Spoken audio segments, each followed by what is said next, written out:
If you think commercial real estate is just about those traditional core sectors of office, retail, and industrial, today I want to open your eyes to a world of possibilities by introducing you to one of our members inside CRE Success. So stick around.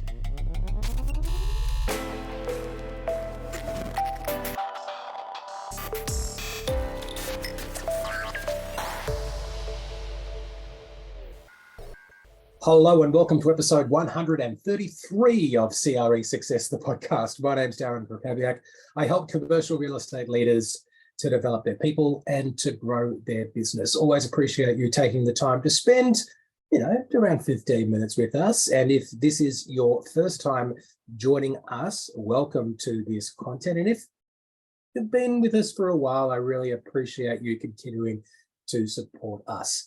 Now, today we're going to be talking to Celestine Eramo from ASL Real Estate. She's an agent in childcare sales and leasing. Before we meet her, you will note that during our conversation, we're going to be talking about some of her experience as a member inside CRE Success. And I have a special offer for you because you've taken the time to listen to this episode.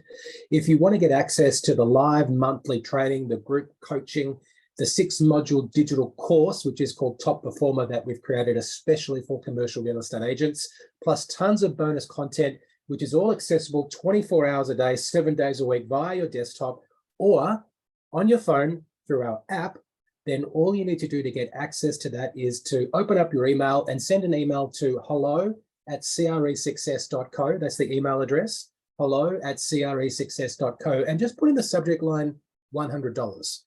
Because that'll tell me two things. One, that you've been listening to this episode, but two, that you're interested in finding out more about our special offer that allows you to get access to all of those things and get started for just $100. Now, I can only promise to be able to provide that offer to you until, let's say, the 30th of June, 2023, right? So as long as you're listening to this within 3 months of us releasing this episode, you can get access to that offer. Now, if you're listening to this after the 30th of June, 2023, you can try your luck and maybe the price will have gone up, and perhaps I'll tell you that it's no longer $100 to get started, but I'll still let you know how you can get some support from CRE Success. But if you're watching us before the 30th of June or listening to us before the 30th of June, 2023, $100 in the subject line and send us an email, hello@cresuccess.co. Let's get started with the interview. Celestine Eramo of ASL Real Estate, welcome to CRE Success, the podcast. Hi, Darren. Thanks for having me. Well, I'm really excited to speak to you today because you come from quite a unique business. ASL Real Estate has a unique position in the marketplace with a focus on some emerging asset classes within commercial real estate that I'd call the care sector. So healthcare, childcare, and aged care. I'm interested to know, and I thought a good place for us to start is when and how did you start your focus on commercial real estate, on childcare assets? Yeah, sure. So I've been in the industry for over 20 years now, but probably started focusing specifically on childcare about 15 years ago. And then more so into businesses 13, 14 years ago. So, I've been very fortunate to be involved in a company that has some very interesting sectors that you can get involved in. And then I had that opportunity in front of me and I ran with it and started to really enjoy it and just know more and more about it and get better and better at it. What were you focused on before childcare? So I started off where a lot of people start in residential sales, and I trudged through the mud and the rain and put the boards out and all of that. And then I was doing some aged care, and then got into project management of retirement villages, and I spent quite some time doing that too, which was really fun too. Excellent. Well, what makes childcare an attractive asset class for you as an agent, but also for your clients to invest in? Yeah, so just as a little background of childcare, just to explain what we do. So we have a number of facets of the childcare. industry. So we sell businesses, we lease new centres, and we lease old centres that may have been vacated for one reason or another. We sell freehold investments where you've got a tenant and you've got an investor who will buy that asset for a return. And we also have a section which deals with the project management, which is actually starting right from the start, getting the land, building the centre, finding tenants, and then selling it at the end as well.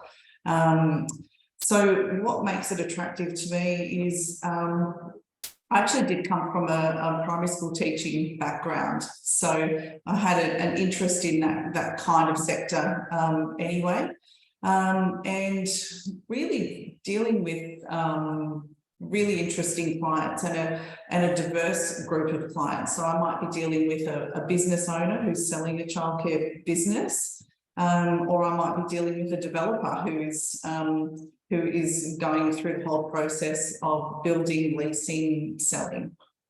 Okay, so childcare is different in some ways, but I guess there's also a fair bit about it that is quite similar to the core commercial real estate markets that most of our listeners are typically dealing with: your retail, your office, and your industrial. So I'd like to talk a little bit about how you achieve results and how you sort of grow as a professional. So with that in mind, can you tell me about how you grow relationships in the market and how do you garner loyalty from your clients? Yeah, the thing that comes to mind with that question straight away is just to be honest and to be real with people. And very obvious, but to tell the truth and give a real picture of things. And in that way, then the clients that I deal with, they come back to me, and then they also they refer me to other people in the industry as well. Okay, so being honest and trustworthy, and how do you actually get those referrals? Is it something that you ask for? Is it something that you find naturally comes to you? Can you give us some insight into how that might work? I have sort of found that does come to you, but going one step before that is that you just have to stay in touch with people. So the industry is very specific, so there's lots to know about the industry. There's lots of regulations, there's lots of things in the news all the time about the funding and all of those sorts of things. There's things that you need to know about the buildings and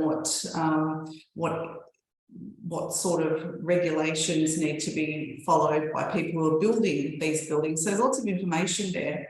And if you keep up to date with that, you become a good source of information for your clients. And then they feel comfortable that they can give you a call. And then you're always front of mind as their go-to childcare person. And so if it's not them that is needing the service at the time, then someone that they know might be speaking to, they go, hey, just give a call to Celestine. Yeah, and I think one of the things that we talk about in the program is looking for triggers to be able to contact people for a reason. And if there's lots of things that are going on in your industry that gives you the opportunity to share information that's valuable to your past clients, then that also, one, it adds value to the relationship, but two, it keeps you top of mind when they do see whether it's future needs for themselves or needs for people who they know that they can refer to you. So that's really helpful. Couple of things that are interesting about you. One is that you work remotely for part of the week. How long have you been working remotely for? How many years? So right through COVID, I worked remotely, but since we've all come back to the office, which is so as of last year, I've worked Mondays and Fridays at home, and then Tuesday, Wednesday, Thursday in the office. Okay, so that's pretty typical. But were you living in the regional area before COVID, or was that something that started during COVID? Yeah, so I was in the regions before, and so I was doing a lot of traveling, and yeah, so this was sort of a nice progression into working from home a couple of days. Yeah, okay. So I guess I consider it a privilege as well. Actually, it's been really helpful. Yeah, so just for context, you live one of your homes is about 2 hours from Melbourne, where your office is. Mm-hmm. You're working Mondays and Fridays from there. And I think that's one thing that some of my clients struggle with is as leaders, should we be providing that flexibility to our employees in this industry? But also as employees, how can we make sure that we use that time to be productive when we're not in the office? So I'd love to hear a bit from you about that, but also you work with an assistant, and another common struggle that I get from people is, how do I understand how I can get the most with my own productivity and the productivity of my assistant so I can save time and so I can make more. So I'd love to hear a bit about your strategies for managing time with both of those things going on. Yeah, so I like to think of the working from home as an advantage, particularly because my work takes me all over Victoria. So I'm just not restricted to the CBD or to any one part of Melbourne.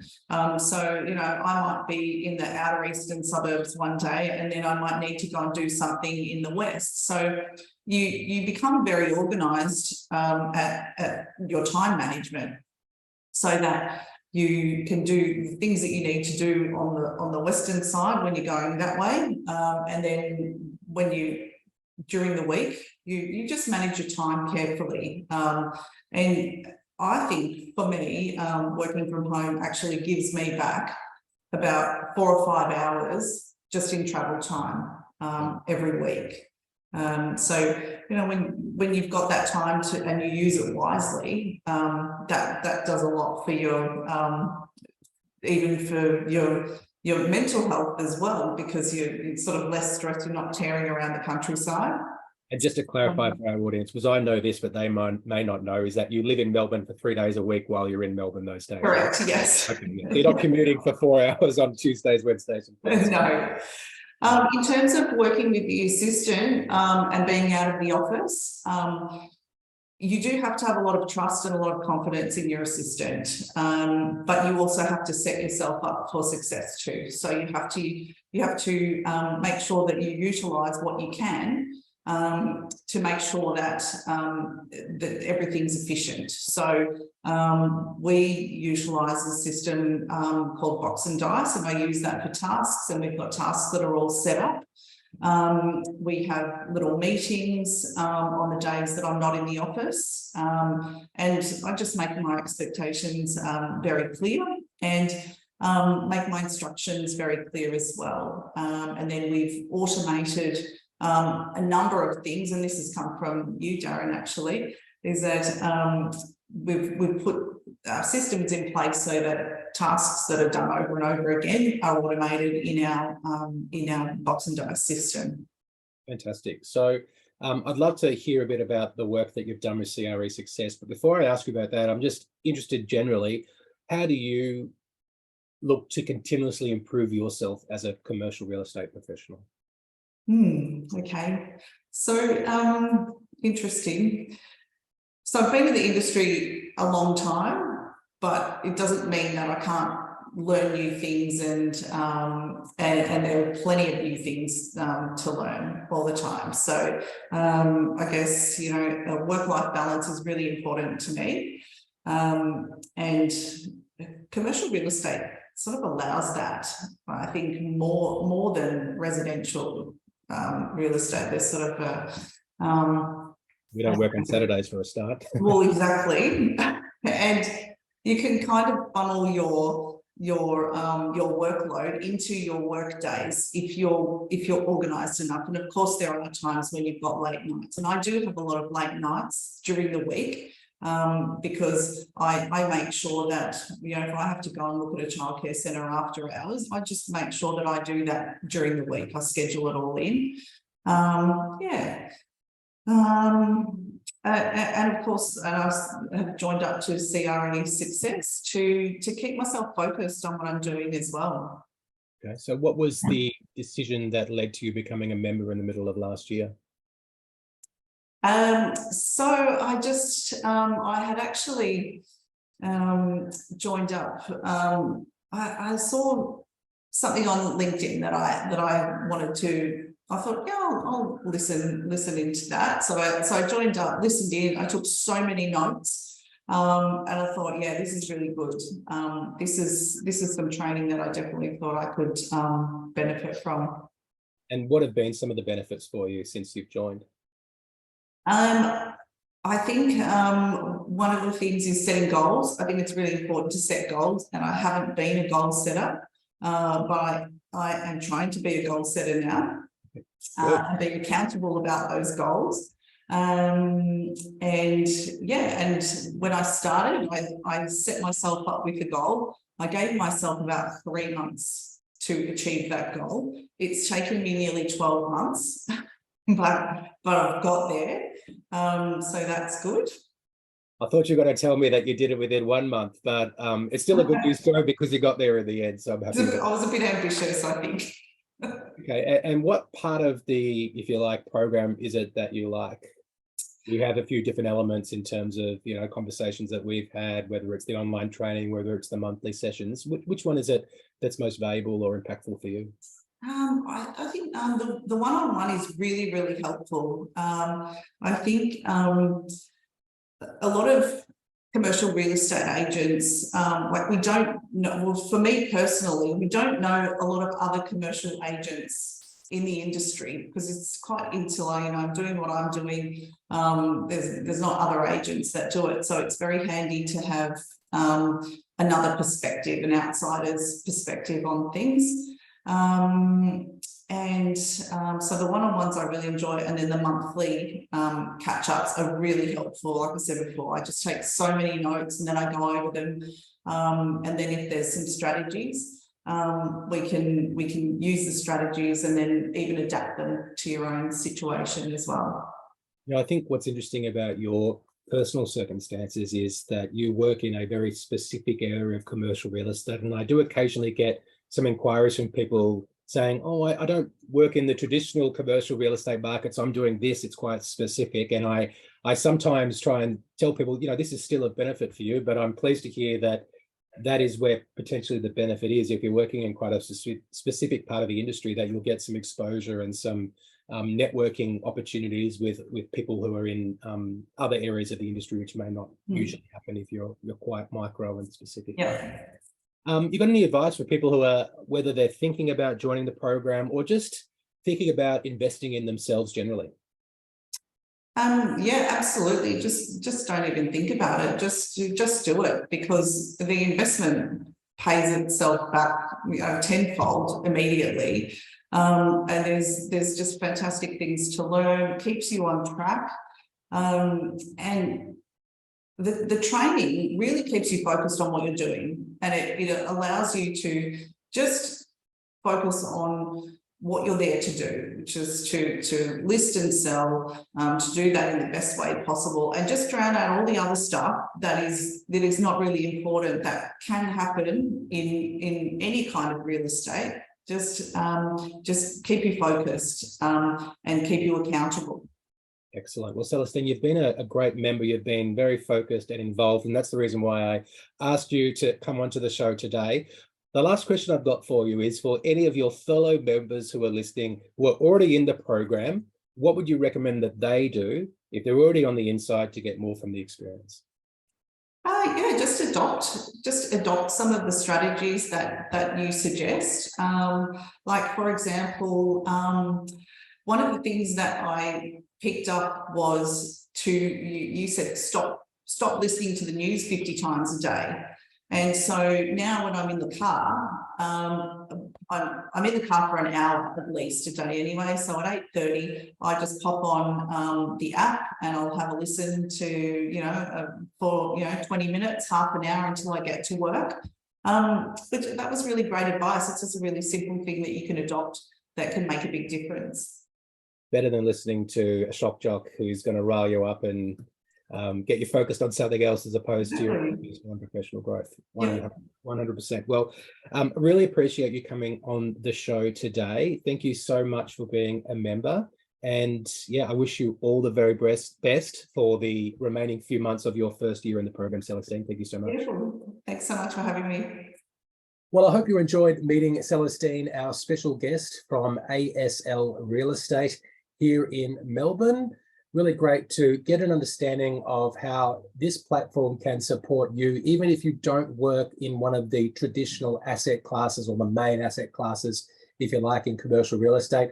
I guess if you're a mainstream investor, commercial real estate is already an alternative asset class, but within our world, childcare is an alternative asset class within what some people consider to be an alternative asset class. As a reminder, if you'd like to get started in the program that Celestine is already in, you can type $100 into the subject line of an email that you send to hello@cresuccess.co, and we'll send you all the details of how you can get started in the program with us. We would love for you to join. Thank you so much for listening. I will speak to you soon.